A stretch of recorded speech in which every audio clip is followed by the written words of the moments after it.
Hey, thanks so much for clicking on this video and welcome to the Haves and the Have-Nots review here on YouTube. If you're a fan of Tyler Perry, you've come to the right place. Be sure to click that subscribe button as well as the bell notification icon. That way you don't miss out on any new content on the channel. And also check me out on these social media platforms, and links in the description below will lead you to my Twitter, Instagram, Facebook group, and Facebook page. Once again, thanks for joining in and enjoy the video.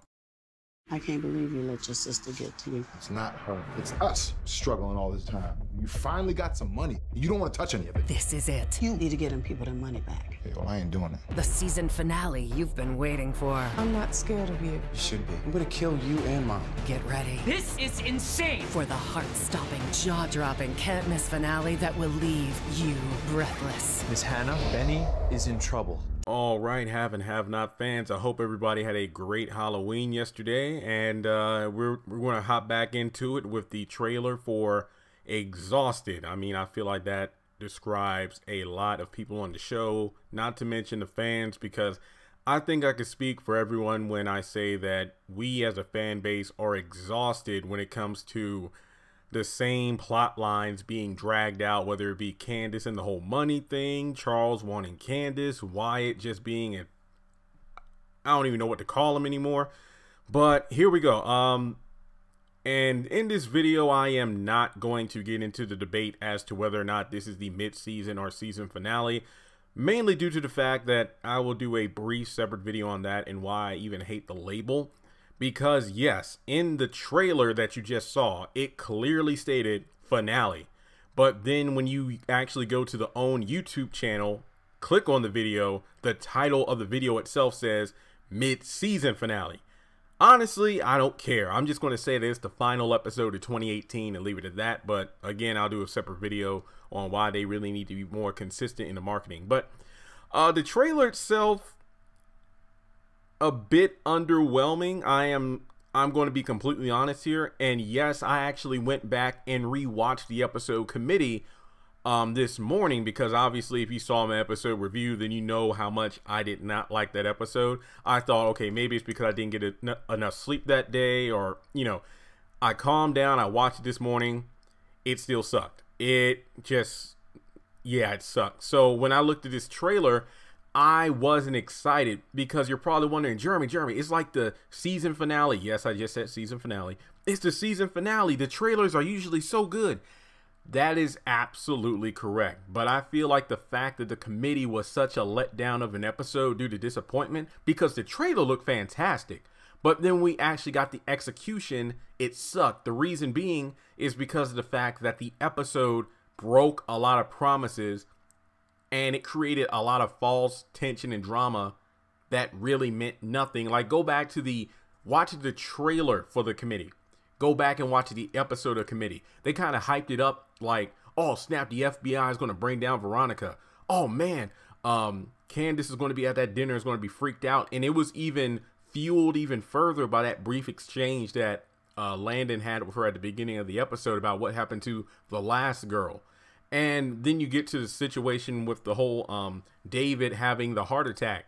It was kind of brushed under the rug in less than an episode. So yeah, that's why it was disappointing. So while there are some interesting scenes in the trailer I'm about to break into, I know you're probably like, shut up and get to the trailer, but no, I'm taking my time with this, because this is the last trailer breakdown of 2018. At least when it comes to the show. Yes, I know Madea Family Funeral came out. We might get a teaser trailer for the next season soon and things like that. But in regards to the standard have and have nots, next Tuesday, this could be the last one for the year. Okay. We start off Hannah talking about, you know, Candace is getting to you again, Benny. And then Benny's like, I don't see why we have this money, but you don't want to touch any of it. And it seems like for whatever reason, that box of belongings that Hannah was gathering in the last episode where Derek was following her around, I'm not going to lie, I didn't know that was Benny's stuff. I thought, I know this woman isn't going to just start packing up out of the blue. Like, where the hell are you going to go? But no, apparently that box is everything that Benny has. I mean, I know they came into the house with nothing but the clothes on their back, so to speak, but damn. Yeah, he ain't have much of nothing. So basically, now the argument is whether or not she's kicking him out. I can kind of get it due to the whole frustration of not signing over the money. And yes, I have separate videos talking about Hannah kicking out Benny. What would you do if you had the money? That kind of thing. But to be honest, I mean, if Hannah's leaving by the end of the month, then it doesn't matter if you're kicking Benny out. So, I mean, I get it, though, because, look, I'm going to give you a brief, just my opinion on this. My attitude is this. If I had over 8 million, I'm just going to say 9 million because it's almost 9. It's like 8.8. So let me just say 9 million, okay? So if I had $9 million and I knew who the money really belonged to because it was gained through a con, that's how it's in my bank account. Yeah, I'd give it back because of the fact that I work for them. I was given this house. I was given my car. So I don't see why people. No. That's his own video. I'm not doing that. So I can understand why Hannah would want to get the money back. True, Candace does make a good point in regards to the whole, well, their son left you for dead in the street. That wasn't Hannah. She wasn't the one that was hit. But at the same time, I feel like I wish Benny could make his own decision, but his own mental stability, we all know that's wonky due to the whole coming off life support, which we still haven't explored yet. So basically, we're going to have a tense scene between those two. Will Benny get kicked out? Will he end up staying? I don't know. But let me just skip to another part of the trailer regarding Benny. It looks like Mitch is calling Hannah saying, "Miss Hannah, Benny's in trouble."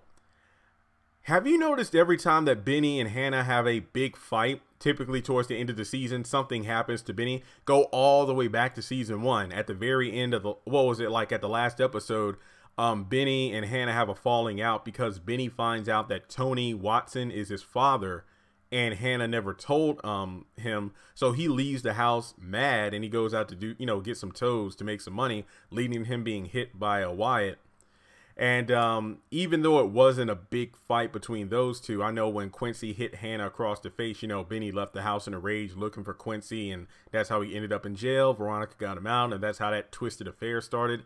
And in this season, having Benny being kicked out is not a good thing. I can imagine that Hannah will end up kicking Benny out of the house, and then next thing you know, she gets a phone call from Mitch telling her that Miss Hannah, Benny's in trouble. Then she realizes, oh my God, the Malones are looking for him, and I just sent him out into the street. Yeah, so that's probably not going to end up too well. So then we have Mitch in the bar, and it looks like somebody is approaching him. I'm not going to lie, it's not confirmed, but I think this is Vinny. I mean, there's only so much to go off of due to the fact we only see part of this person's face.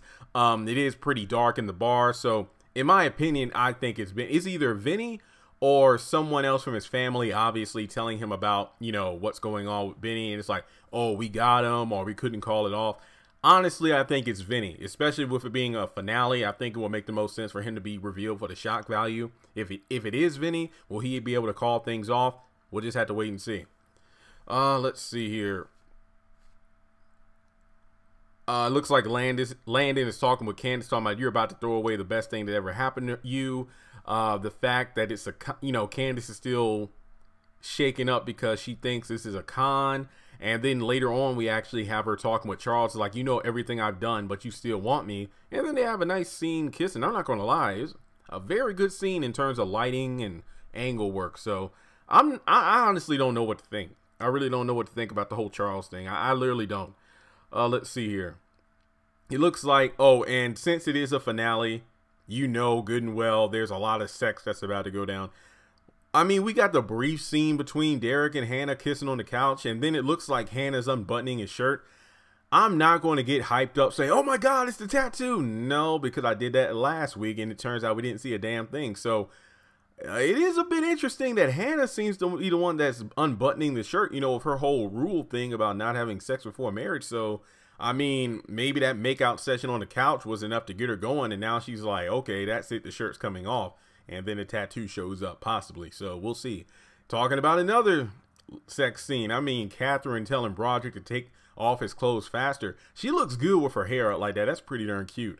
But yeah, it looks like, her and Jim have a falling out again. And if I'm not mistaken, didn't Catherine tell Broderick, I'll meet with you tomorrow morning? But I'm guessing that because Catherine and Jim are having another falling out, due to Wyatt threatening to, I want to kill you and mom. I'm pretty sure, you know, Catherine's had enough. She goes to the hotel that night, and then her and Broderick get it on. It wouldn't surprise me.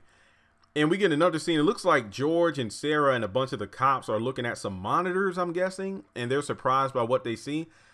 I can't confirm this because obviously I only have the pictures to go off just like everyone else, but it almost seems to me like George is looking back at Sarah shocked at what they're seeing. Could it be that this is the camera camera files of when Sarah went to the back room in the evidence department to get the bullets and everything out of storage to be used against Jim Cryer to give it over to him? I always wondered about that because Jim was like, sleep your way in there if you have to. And she literally just asked the guard at the front desk to let her back there, and he did. Obviously, drooling over her, you know, with his eyes. But I always was a bit confused by that. I'm like, okay, I'm pretty sure in a police station, shouldn't they have cameras everywhere, especially in an evidence room? So she went back there. You would think that, you know, somebody would have caught it on camera. So maybe that's what's going on. I don't know. I don't know. But I don't know. We'll just have to wait and see. But speaking of Sarah, it looks like she's going over to Catherine's house again. And Jim once again pulls a Harvey Weinstein and, well, you know. So I don't know if he's doing this to check to see if she has a wire again, or if he's just doing this for sex. And I'm going to be honest, it wouldn't surprise me if he either knocks up Sarah and she's pregnant, or she catches a disease from him. I mean, remember the last time they had sex, which was supposed to be the last time, she wanted to use a condom, but he refused. So I'm just like, that's a plot point we really shouldn't ignore. The only other time we saw a condom, to my knowledge, was when Melissa reached into Benny's back pocket and found one. So, I mean, I could be wrong. I could be wrong, but I'm just saying that's a plot point you really can't ignore. Looking over the notes here, Sarah, Broderick, Hannah, Derek. Well, obviously the best part in a way is the fact that we see, you know, Madison and Jeffrey and Veronica.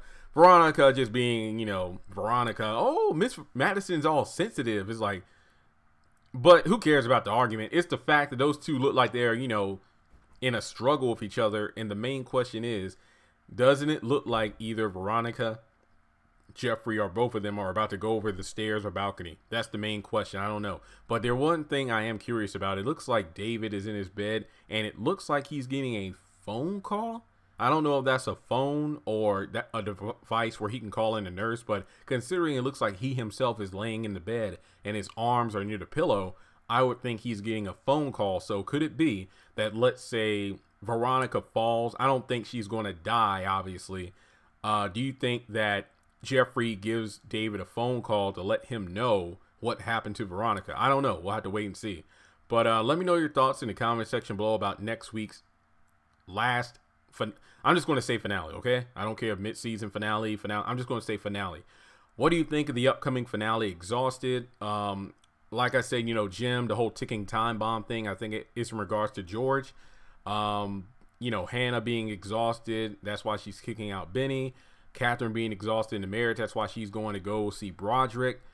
Jeffrey being exhausted of all the harassment and whatnot by Justin and his mother, hence why those two are about to go at it. So maybe even Candace is exhausted of trying to run away from Charles, and just gives up and decides to cave in. So, yeah, that's all I had to say on that. But again, hope everybody had a great Halloween. Since it is Thursday, I'm going to go ahead and edit this video and put it up on YouTube right away.